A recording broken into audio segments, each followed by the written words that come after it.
Yo l'équipe, j'espère que vous allez bien. Aujourd'hui, nouvelle vidéo, on va parler du relâchement en boxe. Le relâchement, c'est un conseil qu'on vous donne toujours quand vous commencez la boxe. En tout cas, dans certains clubs, on a une pédagogie qui tourne autour du relâchement car c'est quelque chose qui est extrêmement important. Et lorsque vous ne maîtrisez pas le relâchement, malheureusement, il y a tout un tas de conséquences qui sont plutôt délétères pour vous. Déjà, si vous n'êtes pas relâché, vous allez vous crisper, vous allez vous fatiguer. En général, vous avez votre garde bien haute et en étant crispé, vous allez vous cramer. Vous allez sentir très vite les épaules brûlées et petit à petit vos mains vont se baisser. Il faut vraiment chercher à décontracter ses épaules, à venir reposer les coudes contre son torse, ne pas être tout le temps en train de lutter pour avoir les mains hautes, mais au contraire, dès que le coup arrive, avoir assez d'anticipation pour venir durcir la garde. La garde, elle n'est pas toujours bloquée fermement. Si vous faites ça, je peux vous garantir que vous allez cramer toute votre énergie juste dans la garde. Avec votre garde, vos coudes doivent être bien parallèles entre eux, ils doivent être plaqués contre votre corps et ils doivent se reposer dessus. Mais ce qu'il faut vraiment garder, ce qui est vraiment très important, c'est que les épaules sont relâchées. Quand je vais bloquer un coup et quand l'adversaire commence à durcir, là je ferme ma garde et je bloque correctement. En plus, quand vous êtes crispé, en général, vous prenez les coups de plein fouet. Vous restez certes en garde, mais en face de l'adversaire. Alors qu'en fait, quand vous prenez un crochet, par exemple,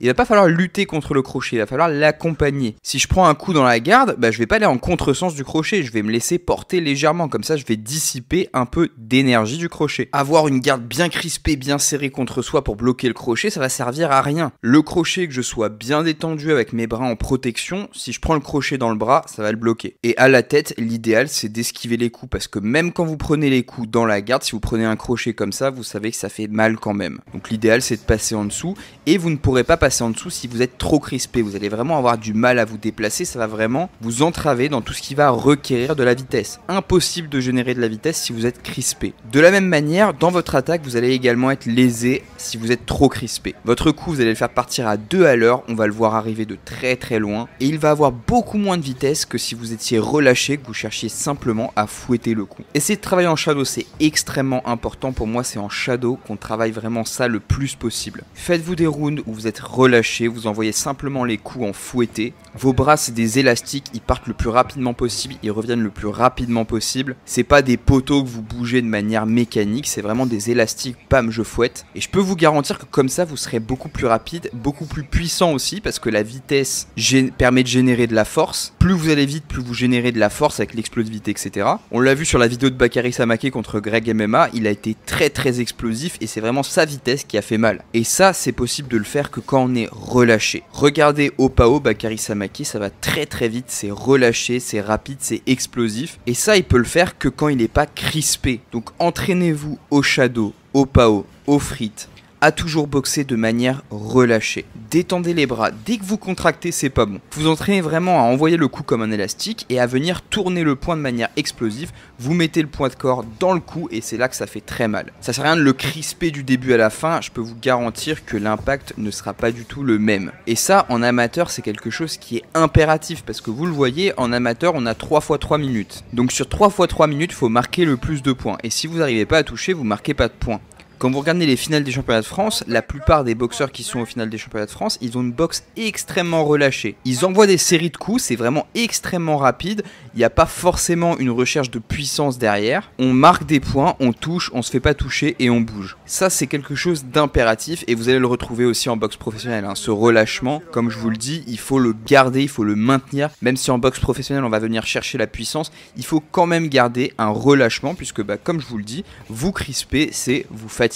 Et ça, sur 4, 5, 6 rounds, je peux vous garantir que c'est mortel. La boxe, comme tous les autres sports, en fait, c'est la recherche progressive de l'économie d'énergie. Comment est-ce que je vais arriver à un même résultat en économisant de l'énergie? C'est avec la recherche du relâchement, c'est avec la recherche du geste le plus court, le plus précis, le déplacement utile, c'est-à-dire ne pas bouger pour rien, bouger simplement de manière utile au moment où je vais devoir vraiment bouger. Si je dois me déplacer, ne pas me déplacer à outrance, me déplacer simplement ce qu'il faut pour pouvoir me mettre hors de la zone de danger. Tout ça, c'est des choses qui viennent avec l'expérience, évidemment, avec l'entraînement et les combats. Petit à petit, avec le sparring, vous allez apprendre à dédramatiser un petit peu la situation, à vous dire, bon, ok, il faut que je boxe, il faut que je mette bout à bout les combinaisons et les techniques que j'ai appris, donc il faut que je me détende, il faut que je me relâche. Et plus vous allez être relâché, plus vous allez pouvoir appliquer ce qu'on vous a appris au PAO. Sans ce relâchement, vous ne pourrez pas appliquer ce qu'on vous a montré, parce que vous allez chercher sans cesse le coup dur, vous allez être crispé sur les coups et ça va pas être fluide du tout. J'en ai quelques-uns que je coach, d'ailleurs je pense qu'ils se reconnaîtront parce que je leur raconte tout le temps la même chose. Là ils commencent à progresser et je leur dis, vous voyez, dès que vous êtes relâché, vous réfléchissez, vous envoyez des séries de coups qui sont pas simplement du mono-coup, vous arrivez à enchaîner plusieurs coups, des séries en bas, en haut, etc. de 3, 4, 5 coups. Vous prenez moins de coups parce que vous vous jetez pas et vous boxez mieux de manière générale. Donc comme quoi, le fait de se relâcher, de se détendre, ça nous permet vraiment de nous focaliser sur l'instant présent, sur la technique et sur tout ce qu'on doit faire pour boxer de manière correcte. En bref, se relâcher, c'est vraiment gagner en lucidité. Sur ce, j'espère que la vidéo vous a plu. Si c'est le cas, n'oubliez pas de vous abonner, de mettre un pouce bleu. Et pour ceux qui veulent de la programmation, n'oubliez pas, vous pouvez directement me contacter sur l'adresse mail que vous trouverez directement en description. Sur ce, moi je vous dis à la semaine prochaine. Ciao ciao.